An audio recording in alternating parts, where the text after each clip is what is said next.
call to order, and if you could all please rise for the Pledge of Allegiance. I pledge allegiance to the flag of the United States of America and to the republic for which it stands, one nation, under God, indivisible, with liberty and justice for all.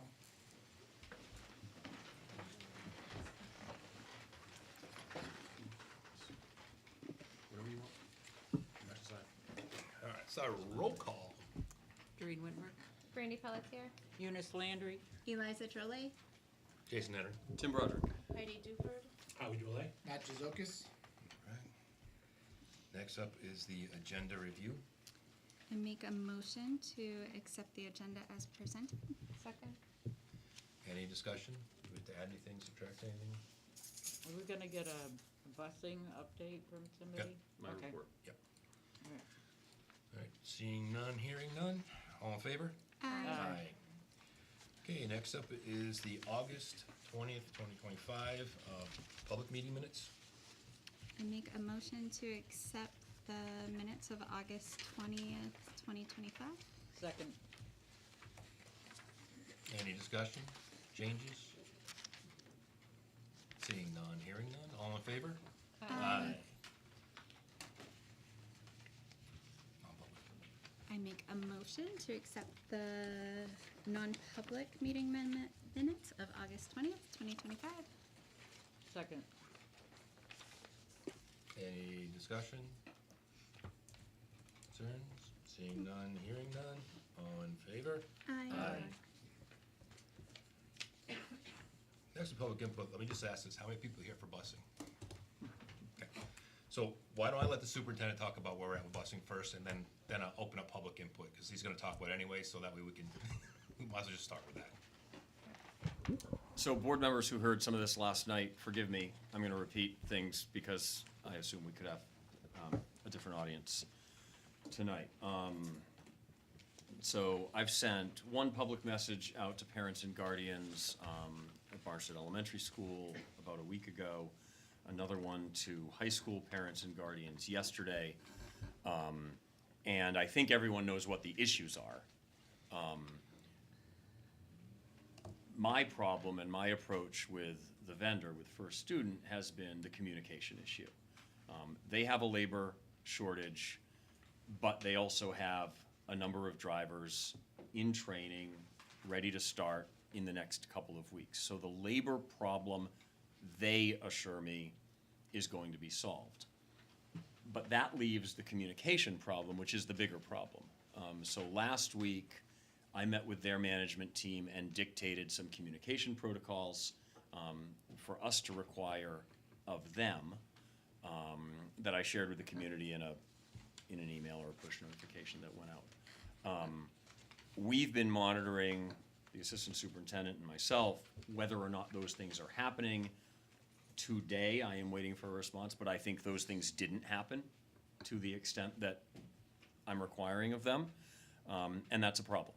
So I'm monitoring this on a daily basis, Matt is monitoring this on a daily basis, and holding them accountable, at least while they deal with their labor problem, for the communication requirements that we've put in place. There are additional steps. I know people want to know this, so I'm just going to talk about it. I've done it before in my career. I've actually done it with transportation companies before. If a vendor is non-performing, if they are in default of their contract, we do have recourse. The process is outlined in a combination of law and the contract itself, and it usually begins with the kind of informal, verbal meetings and negotiations and demands that we've been doing, and would then proceed to written notice from me. And again, I've done this before. This is a process that we use with vendors who don't perform. I would provide written notice with a deadline by which we expect them to fully perform under the terms of their contract. If we don't follow these steps, it's a little bit like progressive discipline, which some people have heard of. If we don't follow these progressive steps, then we can't successfully enforce our recourse in the contract under the law. So it is important that we follow the steps, but we know how to do it, and we certainly will do it. We've held other contractors accountable, and if we need to, that's what'll happen in this case.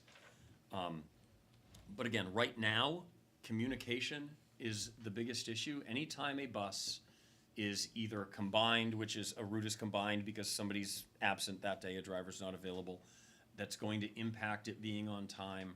If they're off schedule by more than 10 minutes, the principal is supposed to hear about that. That gives the principal an opportunity to decide, is it necessary for me to send out a text message, a push notification, a phone call, or an email? Our principals can do all 4 of those things with the push of one button. It takes about a minute, so it's not hard to do. The judgment call for the principal is, if a bus is 10 minutes late, do I need to do that? If it's a bigger deal than that, I certainly need to do that. But the communication that we're requiring is, first, how the drivers communicate back to their dispatcher, which I learned after the first week or so of school wasn't always happening. And then second, how their dispatcher communicates with our principals. Those things have to be happening. Again, I had indications today that those things didn't happen with Barnstead routes. That's a problem. I've already reached out to First Student. They know it's a problem. They understand what our expectations are. The question now is, how quickly do they improve, or do we end up taking other steps? I think that's why I asked last night, like when the staff that they're training was gonna be So deployed. one of their trainees passed the final test or certification exam or whatever it was yesterday or today, and is ready to come online. They have 7 more drivers in the process of coming online for our routes in Alton and Barnstead, plus 1 other in the Lakes region, but that one's not for us. So again, their assurances to us are that when they get these people completely through the training pipeline, they'll be fully compliant. They'll meet the terms of our contract. We do have, not that anyone really cares about this at the moment, because right now getting kids to school and to athletic contests is our priority, but we don't pay when they don't perform. So it'll make more work for the business office, but this is what's going to happen. To the extent that they've failed to provide transportation they were supposed to, we won't be paying them for some of those routes. Again, I know that's not anyone's priority right now, but it is part of what we have to do, and we have to keep track of that. I just thought that we talked a lot, because those that weren't there last night, talked about globally wise. Everybody's struggling. We've had several other schools cancel their sports trips over to us because they have no busing whatsoever. And so it's around the board, which I get that, but we're talking about Barnstead. I just want you to know how bad it is. It's an epidemic around the board with lack of bus drivers. And it's more than one company. Laconia was unable to send kids. I forget which school, I'm sorry, but Laconia was unable to send a team for an athletic event earlier this week. That was Kearsarge Friday. canceled an athletic contest with us last week. Again, I don't remember which school, but these are different bus companies in different parts of the state. Everybody's having this problem. Believe me, I understand, and I have asked some of the same questions, like, did we roll out of bed in the middle of August and realize we needed drivers? I don't think that happened, right? I know what it's like to post a position and have that advertisement out for months and months and months and not get enough So applicants. that was my question for you is, cause we made the change of the contract in what, May or June? Yep. And we understand that Yep. that's the next step they're gonna post to have the positions filled. It feels like there was a break or little to no communication as far as an update, and I think that was needed, cause it feels like we were all surprised as soon as school started that this wasn't, they didn't have the staffing that they needed. So I just don't know if I appreciate the communication, the measures that we've gotten in place now. Is there anything else that we need to have in place to make sure that these, especially at this school, these kids are young, if they can't be left at bus stops or driving So, around for 2 hours? Couldn't agree more. And we unfortunately were also surprised. We did have communication with them throughout the summer. We Okay. were, so one of the things that happens, 10 years ago in Barnstead, First Student was your transportation contractor. Right. They lost a bid to Butler Bus. I've been in other school districts where there's been a change as a result of the bidding process. Generally what happens, and what happened here, is the new vendor comes in and the first thing they do is offer the people already driving the routes for the other company jobs. In some cases, all or nearly all or 75% of those people take those jobs. and keep their routes. And everyone here had an opportunity to do that, but the majority of Butler's drivers did not choose to join First Student. That's really between those companies and those employees, and we're sort of a bystander in that process, but that's a little unusual, first. Then, they started looking for new drivers and kept us updated that they were doing it and they were in the hiring process, but we unfortunately were also surprised at the beginning of the year that they were as far behind as they were. It's my understanding that, I know initially I think the complaints were picking kids up and getting them to school on time. Mhm. But I also think there's been some current concerns about actually getting them home Both. and missing Yep. stops and.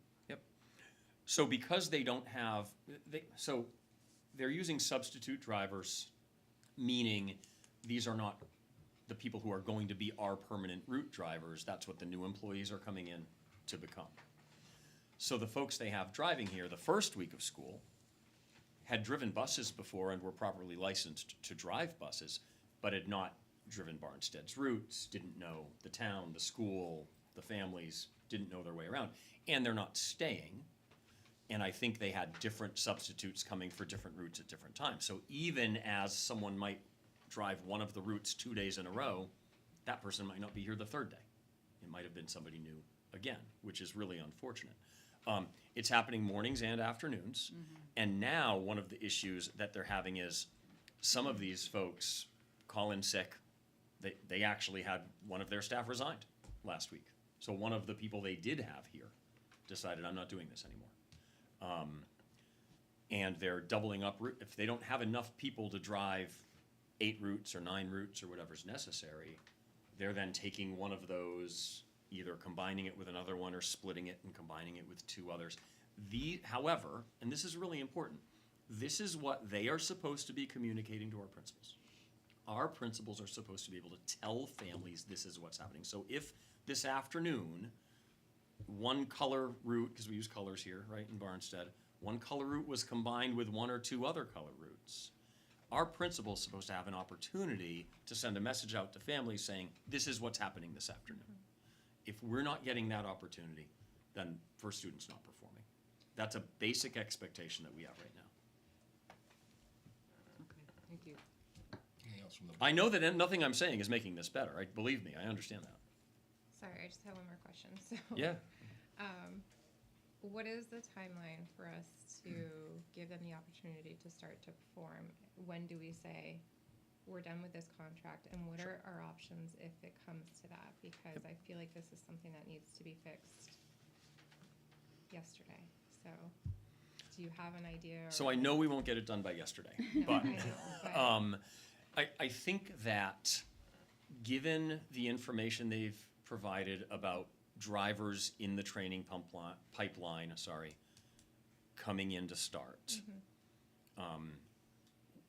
we would, so part of what I'm thinking about is when you try to enforce a contract, you're inviting a potential legal situation, right? So I need to think about how do we win, essentially, right? So they've asked for a few weeks to get these drivers all in place. You know, we're 2.5 weeks into a school year. But at that point, we'll be 5 to 6 weeks into a school year. We would have a really hard time trying to demonstrate non-performance under a contract in a 1.5 months of a 5-year contract, right? It's a little soon. So I think, I feel like we need to give them this amount of time to get now, if it turns out that what they've told us about getting permanent employees here, fully trained, online and working, doesn't come to fruition, and we're sitting here having conversations like this in October and November, it's a different conversation. And we do take a different approach. Again, I've done it before. We know how to do it. And again, and it is also a process. So it begins with written notice to the company that we think they're not performing. We then give them a deadline to perform, right? We're not there yet, but that's how it starts. no, I appreciate the information. I think it's just frustrating when we sat here in August and we had our presentation about what drop-off is gonna look like, because obviously we all know we're going through construction right now, so we said, take the buses, Yeah. because it's gonna be really hard to come in your vehicle, and Yep. it's really frustrating. Okay, thank you. I just have a question for Howie. Are you getting communication from their dispatcher? It's the last couple of days, it's getting better, but that was an issue. Yeah, I know it was. I just wanted to hear that it was getting better. It's getting it. So one of the issues, and again, this is not our problem. This is a them problem. But their dispatcher is filling in driving routes. So is trying some days, either mornings or afternoons, to both take in the traffic, the radio traffic from other drivers and relay those messages, but also jump in the bus, drive, not be able to do that for a little while, and then come back to it and catch up. I am not making an excuse for them. It is their responsibility to do both things, drive the route and communicate with us. But we know that's one of the reasons they continue to struggle, even as they may be making some improvements. Else on the board? All right. With that, I'm gonna open the first public input. Just so we know, it's public input, anything that's on the agenda, unless we can talk about this public input, then there's another one at the end. If we talk about busing, so you can talk about that. It's usually about 3 minutes per person, 15 minutes total.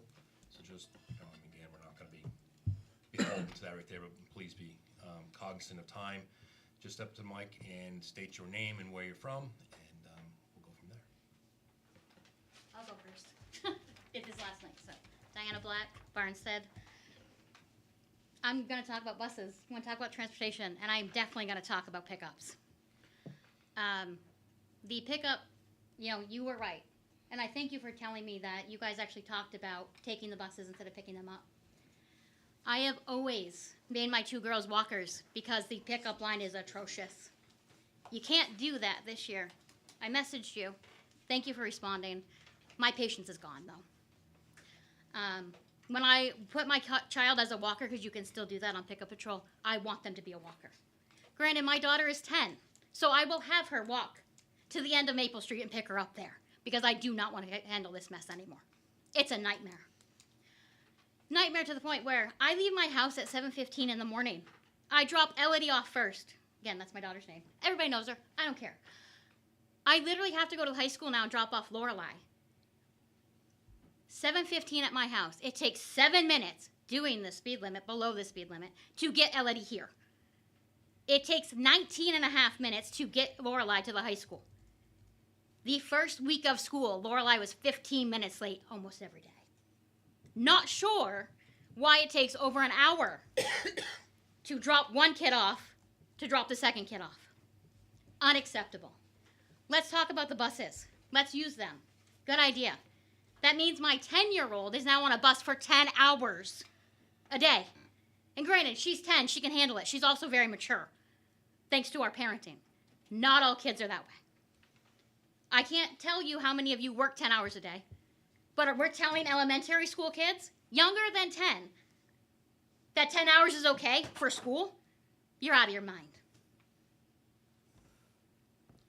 I feel very disappointed in this board, frankly, because you should have had a better plan. You should have a better plan so kids can be walkers. Or all of you should go sit in that pickup line and see how quickly you can get through. Because I know a lot of you don't have kids here anymore. I'm fortunate. I have one here and one at the high school. Fortunate, unfortunate. Whatever, however you want to say it. This is atrocious, guys. So just as a point of clarity, I think you can still have a walker. I have my kid walk over to me, and I see kids walking down Maple Street because I am here every day at pick up and drop off. Perfect. I will tell you, I tried to pick Elodie up the first 2 days of school. Right, the first 2 days, agreed, it was a mess. And It still we knew is. it was going to be new, but it's significantly better. They're having the older kids can get out before the cutoff road and go across the soccer field, and it's significantly improved. I disagree. Okay, and you can. And like I said, I'm I've just had explaining my experience. Elodie walk down to the end of Maple Street. Because I literally have to leave work early to pick up my daughter, my oldest, so she can do her job on time, even though she planned her work schedule around your bus schedule. That never happens. And I will say communication is very important, and you guys are nailing that home. I don't think it's the most important. Because I can tell you, my phone beeps all the time. My boss is like, what is going on? I'm like, it's the buses. Every day. Notification, oh, your bus is going to be behind. Oh, we'll let you know. So guess what? Lorelai was on a bus. It got split and it got added two together. We'll let you know if we change it. The next day, thank God, my husband was actually at the bus stop because we live a mile from the bus stop to pick up Elodie. And guess what? Lorelai's bus showed up 5 minutes before it was supposed to. Get your act together, guys. Really. That's all I got to say about it. Thank you. Anybody else?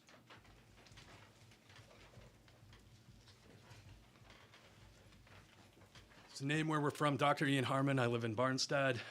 Just have a few questions. Namely interested in what were the factors that contributed to the contract dissolution with the previous bus company. Another one is you've mentioned a lot about communication. You've answered a lot of the questions I had coming in here, so I want to say thanks and I appreciate that. But I think one group that's being left out entirely is how are these disruptions and delays being communicated to our kids? And that's a problem I think I have. My son got off the bus today crying because he thought he was being abducted because he was one of the ones impacted from going from brown bus to blue or whatever bus he got on. So I appreciate the text. I get it. I work in education and know, where you guys are coming from to an extent. But like my son's 9, he doesn't know what's going on. I do. But yeah, I'm kind of interested in hearing how you guys are communicating these things to the kids. I think that that's important. I don't want that to get lost here either. I think I had one other question. Hang I on. mean, I can answer that right now, Ian, Yeah. if you want. So Yeah. This afternoon, what we did was we called for all the kids on Brown bus first before any other dismissals. We actually dismissed them a little earlier. Got them all out front, told them there's no brown bus today. We're either going to put you on purple or blue. Mhm. And we had a list of the kids who are normally on brown, and the bus company did provide, said, highlighted these kids are going on purple, these kids are going on blue. So we did get them out there first to try and get them on the buses before anybody else. And then after we did that, then we started calling for other.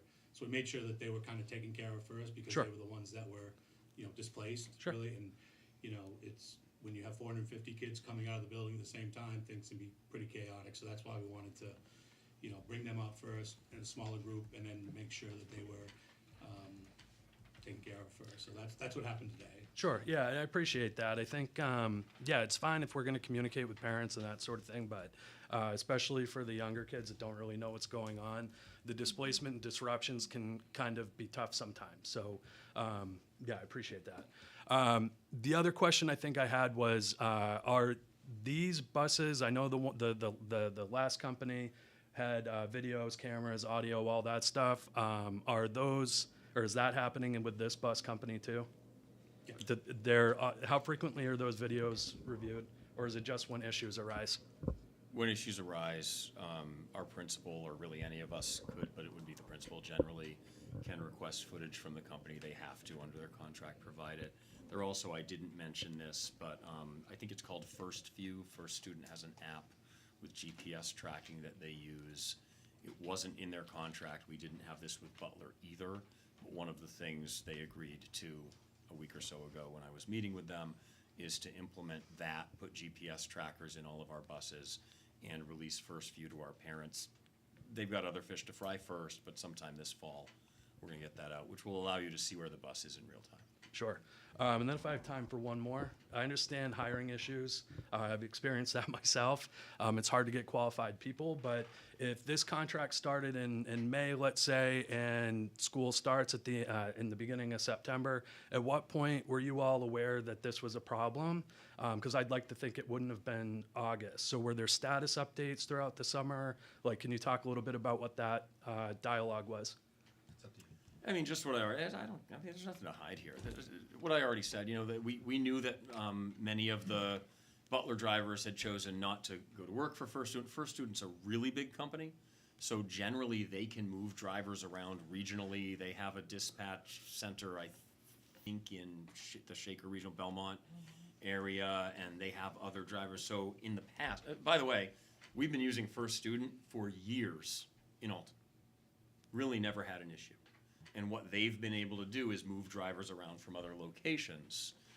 So we were surprised with many of you at how rough the first week or so, few weeks of school have been. All right, cool. It's been Well, very disappointing.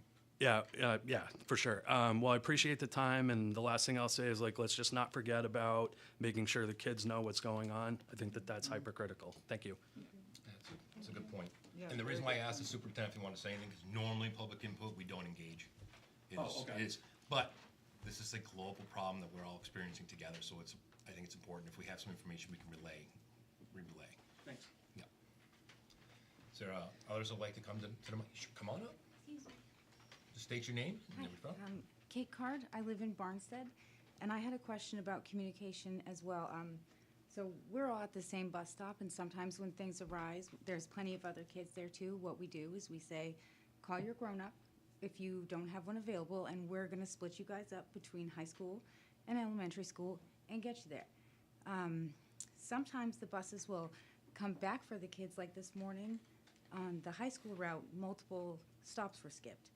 So I had a carload, and I said, we passed the other bus stop with kids that we know, and I said, I am gonna get these kids to school, and then I'm gonna come back for you guys, and I need you to, call your grown-up and make sure that it's okay that I can bring you, but we don't know if a bus is getting sent back for them or not. So I was just wondering about that communication. I have a Looks like you have an question. answer. Okay. So I just emailed a parent, I wonder if he's sitting here, with a clarifying question about a bus number or color. It was a high school bus Yep, this morning. 7. It's the one you're talking about. Yep. Which bus was that? 7. So I reached out to First Student about that situation today, but I'm going back now.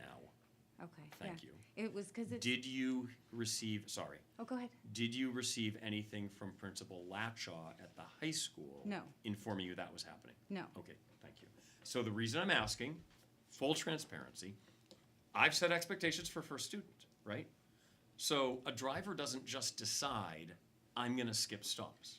That's not how this works, right? We should all be able to agree. The route is the route, and the driver picks up all the kids. So whatever made that happen, that driver is responsible for communicating back to his or her dispatcher, who is responsible for communicating with our principal, who can then inform families. If any of those things don't happen, it falls apart. So this is what I'm following up with on a daily basis, or Matt is, with First Student, is, so now I get to say, it's bus 7, thank you. Yep. Because that, what I'm inclined to believe right now is maybe the dispatcher wasn't informed. That's a problem. All of these problems need to be sorted out. They have to get their act together. I just didn't know if a bus returning for students was something that gets communicated, because a lot of the times the kids on the bus are texting the other kids, Yeah. and they're like, we just skipped your stop. And I personally, as a parent, get very stressed out leaving kids on the side of the road, so I'm like, just stay together. Like, if you have a grown-up that's coming to get you, great. Everyone else stay right here. I will come right back for you. This is my phone number, because I worry about leaving them there, that anything could happen.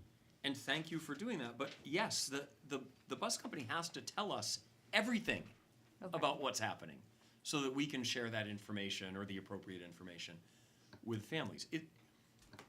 Look, this is extraordinary. Outrageous is the word I wanted to use. Maybe that's the right word, outrageous, right now. Things like this have happened before, and this is the communication I've expected from any transportation company. This is not unique. We're not singling out First Student to treat them differently. I had issues at times with with Butler Bus. A driver would decide, oh, I'm not going up a certain road today. Well, the dispatcher has to be informed. We have to be informed sometimes, because these things, when they happen from time to time, it doesn't become this big an issue, right? When it's happening every darn day, this is what happens, understandably. But these things have happened in the past, and I always have the same expectations. Like, if the bus company, if the transportation vendor is performing under their contract, then this information is being relayed to their dispatchers by their drivers, and then to our principals, so that we can communicate with families. It's really not negotiable. It's how they perform the services we're paying them for. So yes, to answer your question, all of that information is supposed to come to us so we can share it with you. I took a total of 12 high school kids this morning, and then on my way back at 7:50, there was a bus behind me, and I was like, well, I think he's going the same place I am, because I have to go that way home, but there's not going to be any kids there, because I was like, get in. To send her a bill. Yeah. Okay, that was all. Thank you. Thank you. Would anybody else like to come up for public input? All right. Yeah, okay. Joe Howe, Barnstead. Just passing along green buses, issues in the afternoon going to TL store. The children on that bus tend to treat the drivers very poorly. Excuse me. So I just want to pass that along. I know my wife has sent several emails about it, so just want to pass that along. Maybe we can get something done there. Well, we appreciate that. Well, Good information to look into. Anybody else? All right, then I will close this session of public input. Thank you, everybody that came up. Next up is BES Principals Report. All right, good evening. So the enrollment report is attached. We currently have 426 students.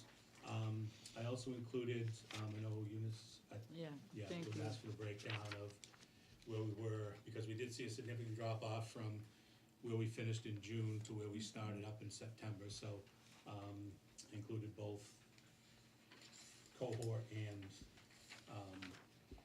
actual grades. So we can kind of take a look at that, you know, at some point. So we did have a really good opening, considering, you know, the Sorry. changes to drop off, bus company.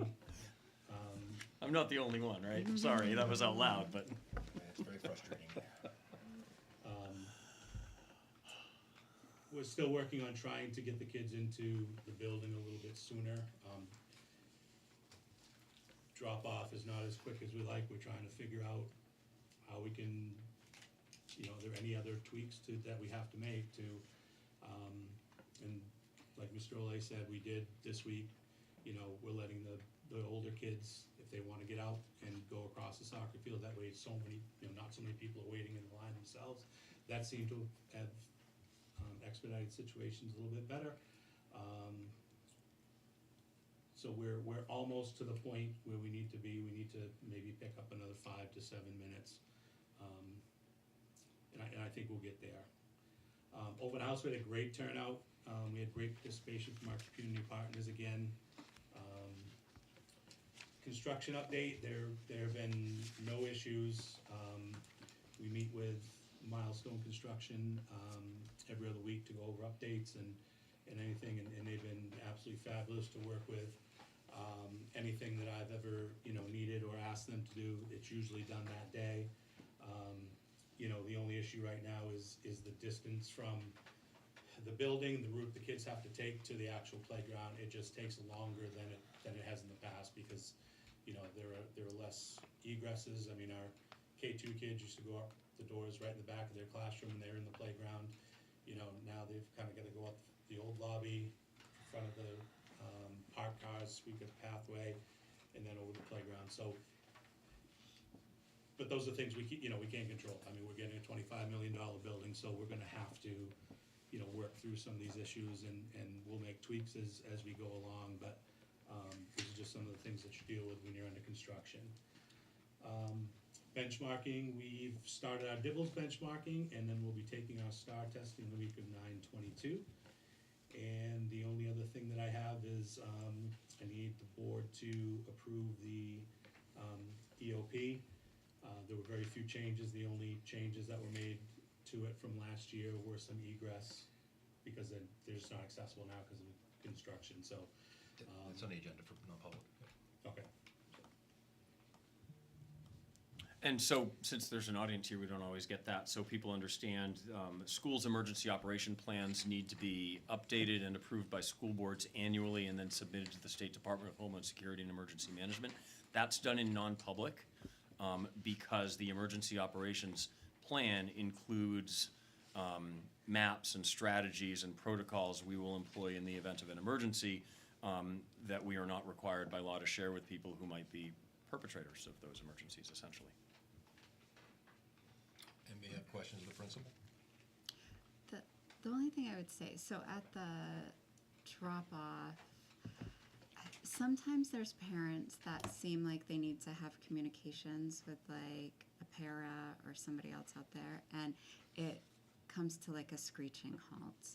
So I don't know if there's a way to communicate to those individuals, like maybe there's a parking spot they can go to, that if you need to drop off and communicate, probably going through the drop-off line isn't the place to be. Because it used to be that people could at least go around, but you can't, because it's, once they're on that road, I mean, it's just like, so I've just seen that happen where it's like something happened today at pickup where it took longer for the line to start moving.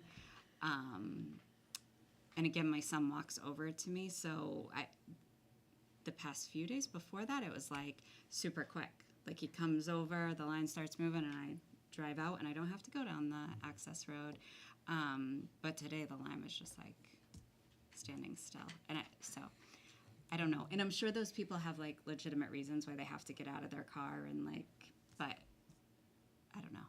Maybe we just need a different option.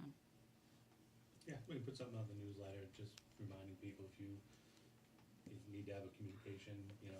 And there are, you know, obviously our K2 kids, and they're gonna take more time because they're gonna Right. unbuckle the car seat, and, you know, usually the parent gets out, and, so that's just, you know, that's just gonna take more time. That's why, you know, I said the older kids can start, that way, you know, hopefully speed things up. Well, that definitely has helped. Yeah. Because I think people thought they couldn't Right. let anybody out until they got down there. And now, like, I've seen, like, the whole line disappear because it's older kids and they just all walk across the field. So that is working. But I noticed, like, before that, multiple conversations where I was like, all right, like, people have, like, stuff to do. So, Anything else, principal? All right. Seeing none, next up, we have the special education report in our packet. Does anybody have any questions of the report?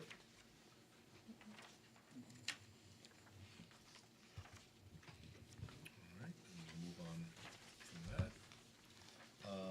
Next up is buildings and grounds report. Yeah.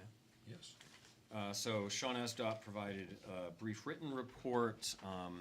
We're continuing to meet with the construction management team every other week. On Thursdays, we try to release a bulleted update to the public. Hopefully, people are seeing that every couple of weeks. We send it via email to the Barnstead Banner, who publish it more often than they don't, but not always, but we hope they always do.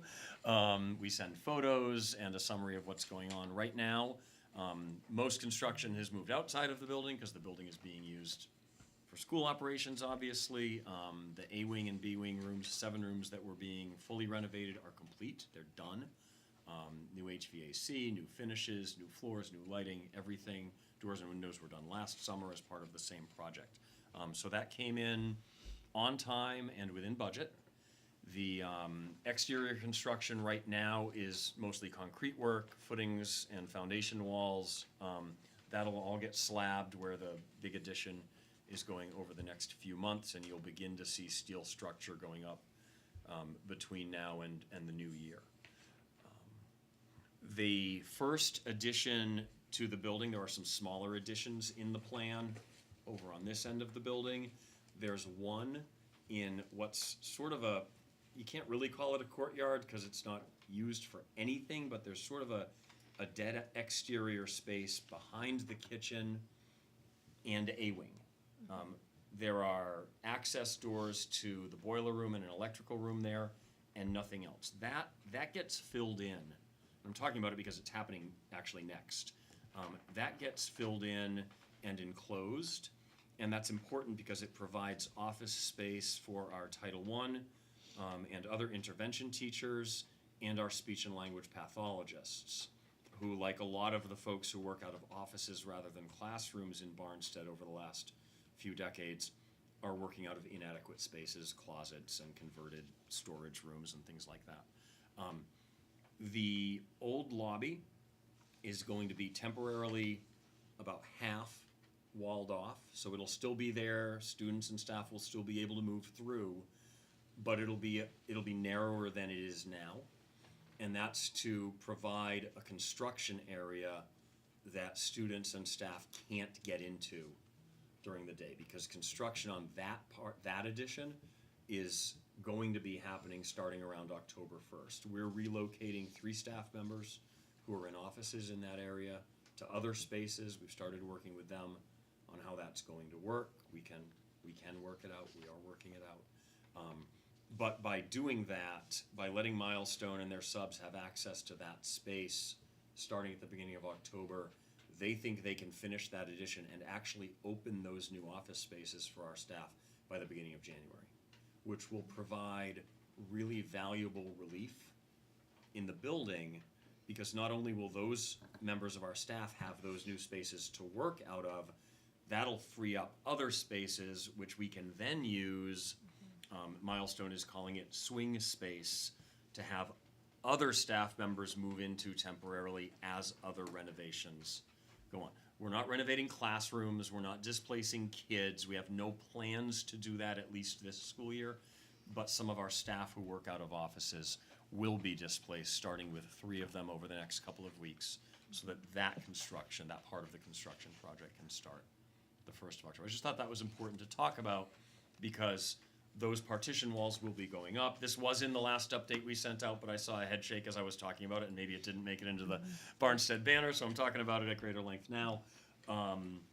That's the next big thing. In addition, all of this will just be ongoing, right? The folks who are working outside are just going to keep going. But that's the other next big thing that'll And be happening. playground? Playground equipment, the principal talked about where the kids are going for recess right now. We have equipment scheduled. Our OPM checked this morning via email with the vendor. We have some equipment being installed over there next week. Right now, there's space, but there's not equipment, and that's tough. Kids are, running around finding things to do, but it's just not ideal. So we have some playground apparatus, some equipment going in there by the end of next week is what they confirmed again this morning. Hopefully they stay on schedule with that, and within a Some couple of weeks, basketball- kids are playing over there. The Those are basketball up. hoops, Yeah. Are they up, Howie? What's that? Sorry, basketball backboards over on the snack shack. Okay. We did 2. Okay.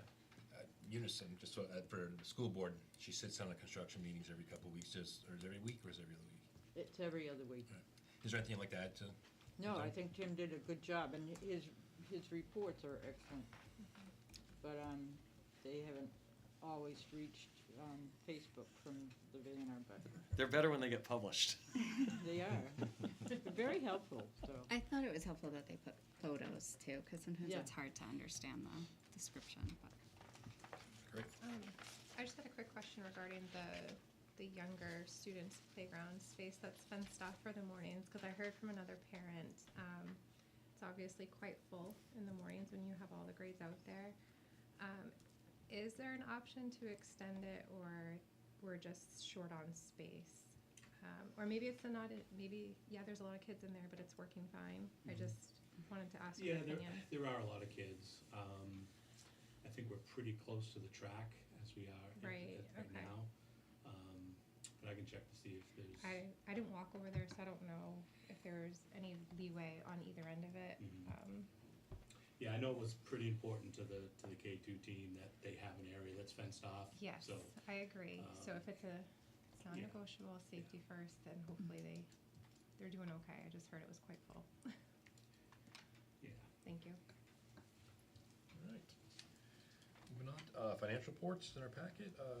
Heidi, anything you'd like to share? Brand new, this is as of September 10th. I have most of the staff salaries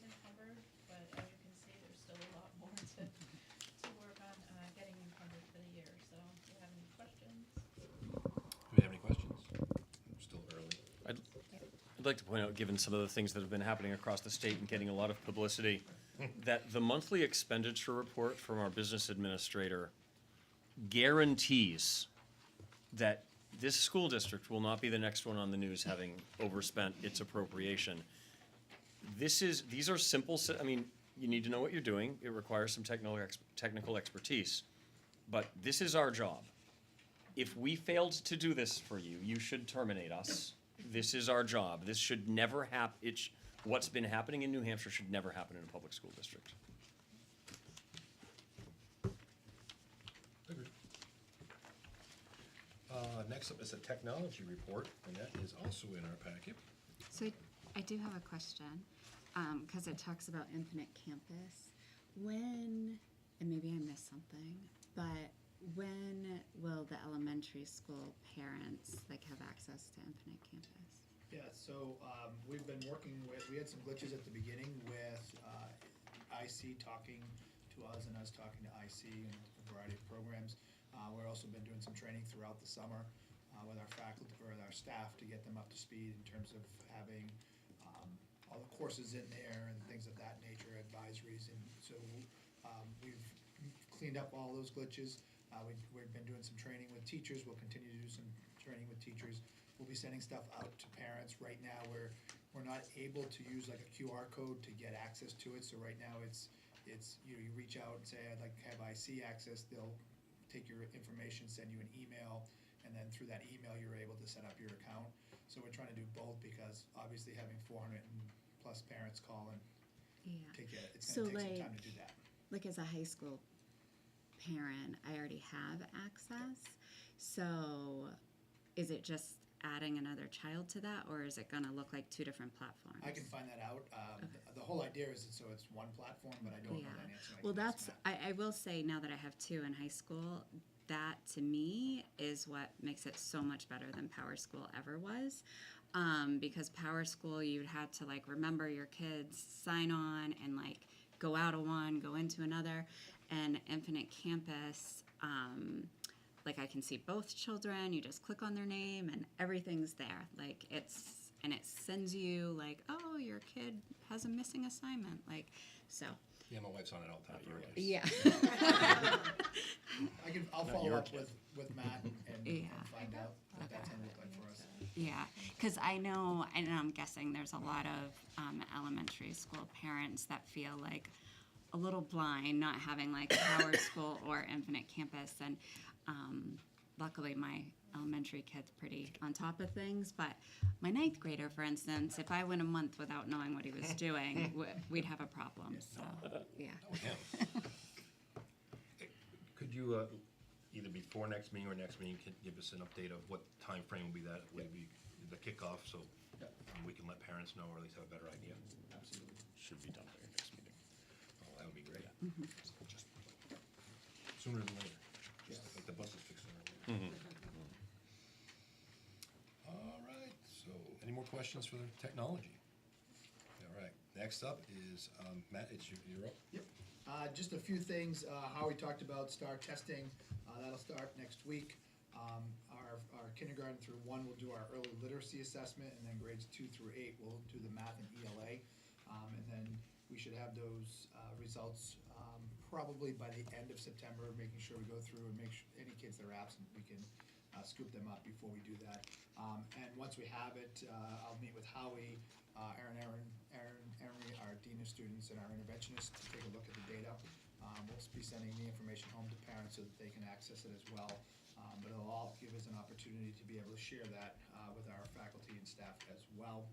I've also included for you our assessment guide. For the most part, grades 2 through 8 is pretty much the same with ELA and math.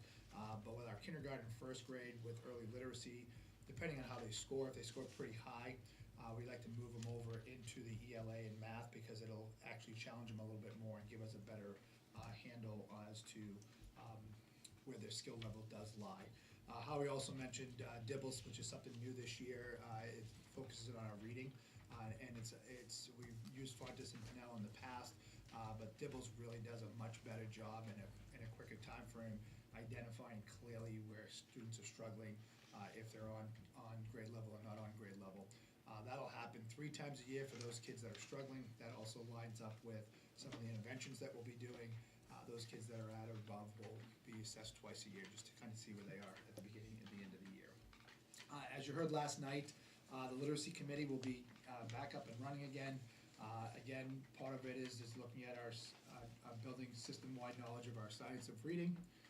Also taking a look at our current program, and then be looking at what other programs that are out there that have been vetted, and really look at which ones we want to pilot, but also which ones we really want to go see and visit and kind of see it in action, because I think that's just as important.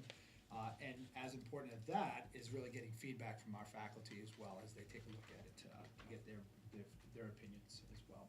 One of the things that's going to be new this year is we're going to have a system-wide data team committee that'll include people from all 3 buildings, because one of the things we've been focusing on over the last couple of years is really gathering data, but all 3 schools kind of gather data differently. And so while we look at having IC now, if we start to have a consistent way of gathering data and looking at data and disseminating data, it'll be consistent throughout. So everybody, when we meet as teams, whether it be grade 1 teams meeting together and they're looking at the same data sets, it makes it much better for those conversations. So you'll hear more about that. I put in there a few things that we're going to be doing with that responsibility. Obviously, tracking and analyzing our SAS stuff, our SAT, our STAR assessments. Also in there, we'll be looking at discipline referrals and attendance rates, because those are obviously important factors in this process. And then again, as I said, having that same process for everybody year in and year out. We do put a lot of that in our data dashboard, and so if the data dashboards are consistent in all 3 schools, it's kind of the ultimate piece there.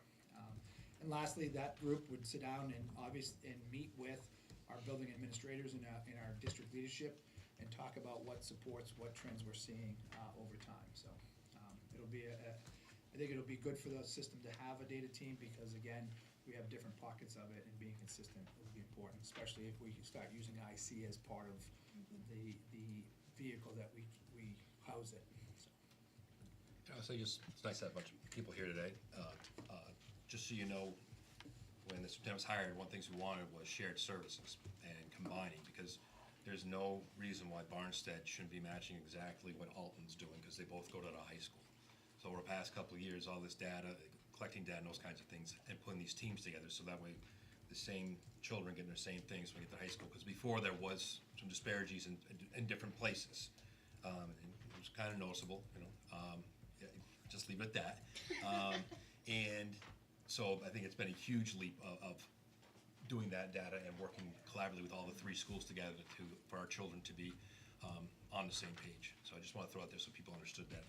Yeah, what I see the big change is the amount of collaboration, because before it might be, a meeting here, a meeting there, but this is a real focus, and it's very good. So thank you. Thank you. And they've collected some really good data. There's more coming. We've gotten a lot of good data to start with, so it's just been it's been great, and on the right path. Any questions? No questions? Okay, no. Okay, next up is the superintendent's report. I planned to talk to you about transportation tonight. I thought that would be the most appropriate thing to discuss, and obviously, operating a school while it's under construction is difficult. That's a big deal. So, and I've already given you the update under buildings and grounds on that. So if you have any other questions for me about any area of operations, I welcome it, but that's what I was planning to talk to you about tonight. Very interesting. We had our meeting on Thursday with Milestone. On Friday, my grandson called me. He's a safety engineer, and one of his assignments was to come here. And what he was looking for was to make sure that the kids were being taken care of, and safety, he was very pleased with what was being done. It's not because he's my grandson. No, and I do. And again, we have an audience here tonight, right? Every once in a while it happens, and it's nice in a way. I'm sorry that you all had to come out, but it is. It's a nice opportunity to let people know like what we've prioritized and what we're trying to do. The construction areas are fenced. Kids can't get into them. Even a couple of doors from the building into the construction areas are blockaded with fire department approval. so that a kid can't run out of the building, into an area where there's a bulldozer running around. And I do think that we're fortunate. Milestone Construction, our construction management firm, they built the school in Allenstown. Just recently, they've done a ton of these projects. They know what they're doing. The project is, and I said this about the A-wing project, but as of right now, we have the GMP, the guaranteed maximum price, for substantial construction of the renovation and addition to the school. It's early, we're on schedule. That doesn't mean a lot when it's this early, but we're also within budget. And that does mean something, because often it's right at the beginning when you go out and get bids from subcontractors that you find out that there's been cost escalation and you have a problem, and you start value engineering and reducing the scope of the project because you don't have enough money. That's not happening. We are within budget for the entire project as specified. So, again, it's early, but we have good partners who so far seem to be doing a really good job. Yeah, I think as far as, some of their concerns, like the long discussion we had about the work that's gonna take place around the old lobby. Yeah, they were concerned about the staff having a proper place, but that's so that they could provide services to the children. So it's all tied in together, so they're doing a great job. Thank you. Anything else in the report? That was like your shortest report. We're gonna stay with that. We're gonna stay with that. All right, You're gonna miss it. still early. Next up, we have several policies, with, this will be the second in, adoption. I can do them all together, right? Sure. All right. I make a motion for second reading and adoption of policy AB, policy BEC, policy BEDG, policy EHAB, and policy EHAG. Second. Any questions, concerns on those? Seeing none, all in favor? Aye. Like, Opposed, none, passes. We have personnel? I didn't didn't have see it in there. anything. I didn't see any packet for personnel, so no personnel. No. Okay, that's good. And that brings us to the next public input portion of the meeting. I'll speak again. Sure. Do I have to say my name again? Are we good? No, we're good. So, as much as I said get your act together about the buses, I will say, being a parent of someone going to the high school, I was nervous about the inequality that I thought Alton and Barnstead had. I will tell you that we haven't experienced that. So, nice work, guys. I am more curious, and I know we don't answer questions, we're not supposed to. So it's up to the chair, and so sometimes if it's okay, we'll kind of go with it, So, my question on Dibbles, because I've never heard of that. You mentioned the people that are struggling are going to get tested 3 times. What about the kids that are excelling? Are you going to help them move to, and I don't know if I'm, okay.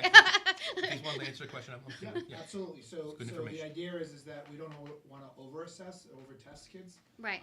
And so, we get our baseline data, so we'll look at what our doubles results look like, we'll look at our STAR assessment stuff. We'll talk with classroom teachers, we'll have, 4 or 5 weeks under their belt to see, do the first 2 look the same? If a kid's scoring very high or very low, or they're off, like, to kind of get an idea of where that child is. The teacher will, through their general instruction, do some intervention work with them and stuff like that. We do have a win block that we're working out the details on, which is another opportunity to really focus in on some of the deficiencies that kids have. We do the second one with those kids that are deficient to see if they're gaining on that Right. piece of it. And then if what we're doing is working, we can continue to work with them on that. If it's not working, we need to change where we're going. Kids that are at or above, we'll continue to work with them as well, and we don't necessarily need to do that in the middle because we also have STAR, but we'll do it at the end again to see what the growth pattern was over that full year. So it's not just because if they're at or above, we just say, okay, great, you go over here. We still work with them as well. No, I was wondering if there was say that they're excelling in literacy, because you mentioned that specifically. Like testing out of the test? Yes, so would you have them do something different? Like, is there, I guess, growth opportunity, for lack of a better word? So within the regular classroom, there's opportunity for them to expand what they're doing in there, right? And so if it comes to literacy, their choice of book might be different than other kids, right? Because of their ability to read and comprehend what they're doing. And so Correct. we work on those types of things. Almost, we use the word differentiation or adjustments to that, so. They still get the same standards, it's just what they're doing within those standards. Correct, that makes sense. I just, And not to, focus on the more negative end of the scale, but part of what we're here to do is make sure all of the children are learning to read, write, and do math. And there are many other important things we do. The arts are important. Educating the whole child is important. But reading, writing, and math is where we start. It's where we should start. By assessing the kids regularly with brief assessments, so we're not over-testing, it allows us to identify where instruction's not taking, right? Where we're trying, but it's not working. And one of our objectives in the coming months and years is to work with teachers. This can be tricky, but to work with teachers to understand, what do we need to reteach? What do we need to consider teaching differently, right? Data exists for a purpose, not just to tell us what our students know and can do or how the school's doing, but to inform instruction, to help us make decisions about what to try doing differently next time. And I understand that's a little different from what you were asking about, but I think it's one of the most important things we do with this kind of data, which is why we're collecting it. nope, that's fine. I didn't hear about it, so I wanted to know. There was another question I had, but now I'm not gonna remember it. Oh, if we wanted to get the information, like the contract for a student or something about that, where do we get it? New Hampshire RSA 91A allows any member of the public to request public records from my office at any time. Generally, within about 5 days, we will fulfill a request for public information. The district's contracts with its vendors are public information. You'll be hearing from me. Great. That's all. Would anybody else like to get up for public input? No? Well, I would say I want the public input. I appreciate everybody coming today. We are all very frustrated about the buses. I will say this, one thing I did hear was, if you know specific buses, please let the principals or the superintendent know what it is, because then maybe we can pinpoint drivers, maybe it's a new driver, and understanding what that issue is. So the more communication from parents, and I get frustrated and blowing up on Facebook, doesn't necessarily help on Facebook, we just, everybody just getting angry. But the more data that we have about what's going on helps us maybe pinpoint what the issues are, okay? We wanna try to resolve this and fix this, because just where we're at, we're all on the same page, we want this fixed. I don't want some kid hanging out there and, not being picked up, not being dropped off, all right? We are very frustrated as a board as well with you. So I really do appreciate you being here and expressing that with us. Can I ask a question to that? You're killing me, but okay. Who should we direct them to, the principal? Or who do you want them directed to? Because I can tell you a lot of Who do you people are want talking to? to me. We're all getting them. No matter who Perfect. gets it, we're sharing them amongst Okay, ourselves. I'll say all If- of you on that If side. you start with the principal, though, it does help us because we have different routes, different buses serving each school. Right. So the principals will forward them along to us. I am doing, along with Matt, a lot of the direct back and forth with First Student right now, holding them accountable for the expectations we've set. But knowing that something came from Howie tells us it's Barnstable Elementary School. Thanks. Thank you. With that being said, I will close this public input. We're gonna skip non-public right for a second. We'll do that at the end of the meeting. Do we have, what's the future agenda and follow-up items? I'm sure we're gonna be talking about busing, I think. I hope in a positive manner. Infinite Campus. Infinite Campus.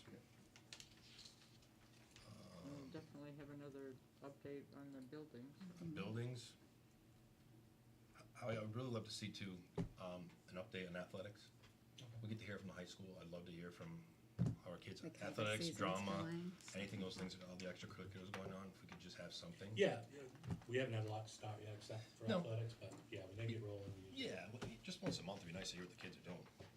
I wonder, Have we ever thought about like having a kid? Is that where you're going with it? Like a middle schooler come and like present So at the the high school, you have a information? student liaison.